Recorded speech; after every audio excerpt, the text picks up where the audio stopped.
সাত সকালে ফের ইডির হানা, শহরে বিভিন্ন জায়গায় ইডির হানা বলে এখনো পর্যন্ত জানা যাচ্ছে। ইতিমধ্যে শহরে কয়েকটা জায়গায় মূলত ইডির কর্তারা ফের তেড়ে ফুড়ে ময়দানে নেমেছেন। আমরা দেখাবো নতুন করে অ্যাকশন মোডে ইডি।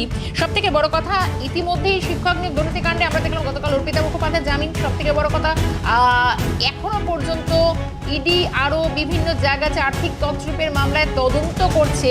সেই জালটা গুটিয়ে আনার জন্য আবারও শহরে ইডির হানা বলে জানা যাচ্ছে, বিশেষ করে জোকা, নিউ আলিপুর, এবং সেখানে এই অভিযান আপাতভাবে জানা যাচ্ছে ইডির কর্তারা আবারও কোনো একটা সূত্র, মানে তুমি দেখো মনীষিকা, মানে কোনো একটা লিঙ্ক আবারও এই সূত্র ধরে মূলত নিশ্চয়ই তারা জোকা, নিউ আলিপুরে যেখানে গিয়েছেন অভিযানে।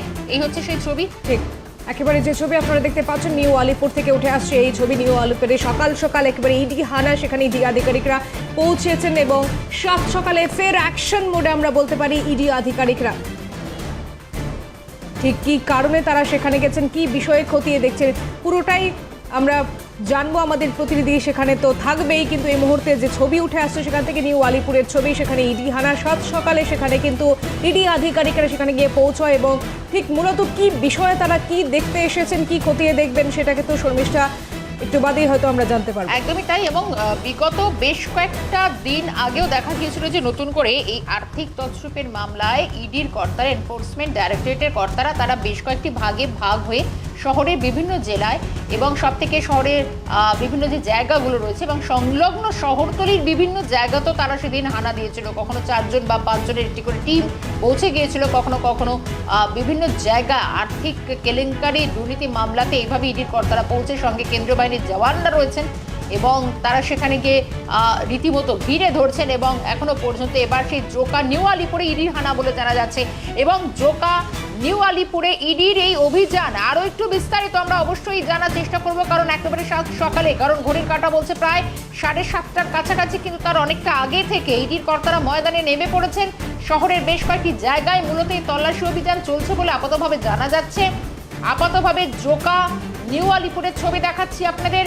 ইডির কর্তারা তার পৌঁছে যাচ্ছেন একটি আবাসন, অন্তত নজরে আসছে আবাসনের ছবিটা দেখাবার চেষ্টা করব, কারণ যেখানে আপাতভাবে তারা পৌঁছেছেন। আমি দুটো ছবি দেখাই, একদিকে জোকা, একদিকে নিউ আলিপুর। মনীষিকা, আমরা দুটো ছবি দেখানোর চেষ্টা করছি, নিউ আলিপুর এবং জোকা। এখানে ইডির কর্তারা পৌঁছে যাচ্ছেন।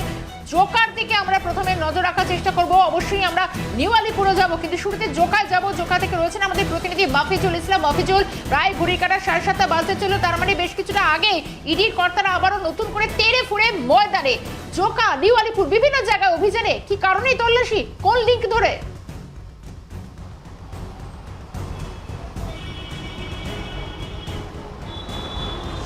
তাকে ইডি সূত্রে যেটা জানা যাচ্ছে যে চিটফান্ড সংস্থার মামলার তদন্তে তারা কিন্তু আজকে সকাল থেকে শহর এবং শহরতলির বিভিন্ন অংশে তারা এই তল্লাশি অভিযান ইতিমধ্যেই শুরু করেছে, যার মধ্যে আমি তোমাকে দেখাচ্ছি এই মুহূর্তে জোকা এলাকার একটি অভিজাত ক্লাব এবং হোটেল অ্যান্ড রিসর্ট, সেখানে কিন্তু ইডির তদন্তকারী আধিকারিকরা তারা প্রবেশ করেছেন। সেখানে তাদের এই চিটফান্ড সংস্থার মামলার তদন্তের স্বার্থে তারা কিন্তু তল্লাশি চালাচ্ছেন। যেটা জানা যাচ্ছে সেটা হচ্ছে প্রয়াগ নামক যে চিটফান্ড সংস্থা ছিল, সেই চিটফান্ড সংস্থার মালিকের এই হোটেল অ্যান্ড রিসর্ট, যে মালিকের নাম হচ্ছে বাসুদেব বাগচি, সেই বাসুদেব বাগচির যে হোটেল অ্যান্ড রিসর্ট, সেখানেই কিন্তু এই মুহূর্তে ইডির তদন্তকারী আধিকারিকরা তারা এসে পৌঁছেছেন। প্রয়াগ নামক এই চিটফান্ড মামলার তদন্তের স্বার্থে ইডির এই তল্লাশি ইতিমধ্যেই শুরু হয়েছে। এবং ইতিমধ্যে যেটা জানা যাচ্ছে, এর আগে এই মামলাতে তুমি জানো যে প্রয়াগের এই মামলায় সিবিআই রাতের আগে বাসুদেব বাগচি এবং তার ছেলে তারা কিন্তু গ্রেপ্তার হয়েছিল। বলে এই ঘটনার এই তদন্তের স্বার্থে আবার ইডি নতুন করে তারা কিন্তু অভিযান শুরু করলো। এবং এই প্রয়াগ নামক এই সংস্থা, যে সংস্থা বাজার থেকে বহু আমানতকারীদের কাছ থেকে কোটি কোটি টাকা তারা তুলে সেটা আত্মসাৎ করেছে, এমনই অভিযোগ কিন্তু এই সংস্থার বিরুদ্ধে রয়েছে। ফলে সেই কারণেই তার কী কী সম্পত্তি রয়েছে সেই সম্পত্তির বিষয়ে বা সেখানে যে এই যে অভিজাত হোটেল অ্যান্ড রিসর্ট, সেটার পেছনে কত টাকা বিনিয়োগ করা হয়েছিল।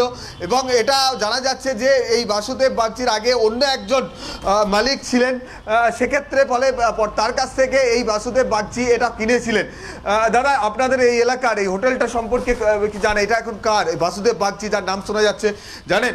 আমি নামটা বলতে পারবো না, কিন্তু এখানে একজন, এটা একটা বিভিন্ন অনুষ্ঠানে ভাড়া দেওয়া হয়। এটা হ্যাঁ। আর কি কি কাজ হয় এখানে? এদিকে ঘুরে যান।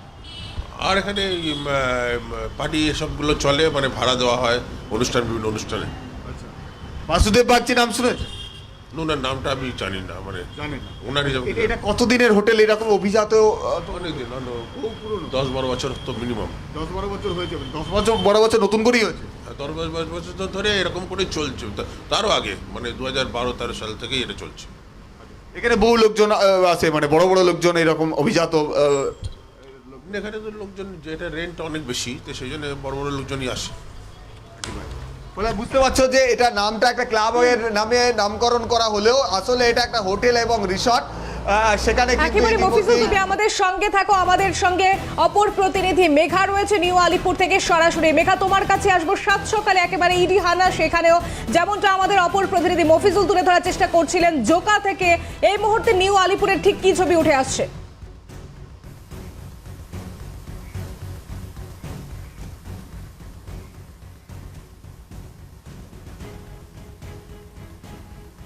একেবারে দেখো, চিটফান্ড মামলায় ইডির ম্যারাথন তল্লাশি, যেমনটাই তোমাকে জানিয়ে রাখবো যে নিউ আলিপুরে এনফোর্সমেন্ট ডিরেক্টরেট আধিকারিকরা তারা এসেছেন। একটি চিটফান্ড মামলায় তারা ইতিমধ্যেই এসেছেন, যেটি 1997 সালে রেজিস্টার্ড হয়েছিল এবং দিল্লিতে রেজিস্টার প্রাপ্ত এই অফিস, সেখান থেকেই কিন্তু সাধারণ মানুষ এবং যারা আমানতকারী রয়েছে তাদের সঙ্গে টাকা লেনদেন শুরু করা হয়েছিল। এবং যারা আমানতকারীরা রয়েছে, যারা টাকা দিয়েছিলেন, এবং তারা কিন্তু যে তাদের যে টাকা, সেই টাকা তো একদিকে যেরকম ফেরত পাননি, অন্যদিকে যখন সিবিআইয়ের কাছে অভিযোগ করা হয়েছিল, কলকাতায় সিবিআইয়ের কাছে এই মামলা রেজিস্টার করা হয়েছিল এবং সেখান থেকে দাঁড়িয়ে অভিক এবং বাসুদেব, এই বাসুদেব বাগচি হচ্ছে অভিক বাগচির বাবা, এবং এই যে কোম্পানি, যে চিটফান্ড কোম্পানি, সেই চিটফান্ড কোম্পানির দুজনই কিন্তু ডিরেক্টর পদে রয়েছেন। তাদের 2017 সালে সিবিআই দুজনকে কিন্তু গ্রেফতার করেছিল। ইতিমধ্যেই যেমনটা ইডি সূত্র মারফত জানা যাচ্ছে যে তাদের পরিবার, তাদের যারা আত্মীয় স্বজন এবং তাদের বাড়িতে এনফোর্সমেন্ট ডিরেক্টরেটের আধিকারিকরা তারা ফের ম্যারাথন তল্লাশি করছে যে কোথায় কোথায় টাকা লেনদেন হয়েছিল। এবং এই কলকাতা শহরেই কিন্তু তাদের একটা আস্তানা তারা তৈরি করেছিলেন এবং সেখান থেকেই টাকা লেনদেন হয়েছিল, এমনটা কিন্তু ইডি সূত্র মারফত জানা যাচ্ছে। সেক্ষেত্রে দাঁড়িয়ে এই মুহূর্তে এই যে মামলা, সেই মামলায় কারা কারা নতুন করে কোনো হদিশ পেয়েছেন কিনা সেই খোঁজ করছেন তদন্তকারী আধিকারিকরা। মূলত এই যে বাড়ি তুমি দেখতে পাচ্ছ, আমার চিত্র সাংবাদিক গোপাল সেন সেই ছবি দেখাচ্ছে, তার 4th ফ্লোর অর্থাৎ 5 তলায়, সেখানে কিন্তু এনফোর্সমেন্ট ডিরেক্টরেটের 5 জন আধিকারিক তারা পৌঁছে গিয়েছেন। কেন্দ্রীয় বাহিনী রয়েছে এবং অর্থাৎ আপাতভাবে এদিকে নজর থাকবে আমাদের। পরবর্তীতেও মেঘা এবং মফিজুল দুজনে জোকা নিউ আলিপুর থেকে ছিলেন আমাদের সঙ্গে। আপাতভাবে দুজনকেই ধন্যবাদ।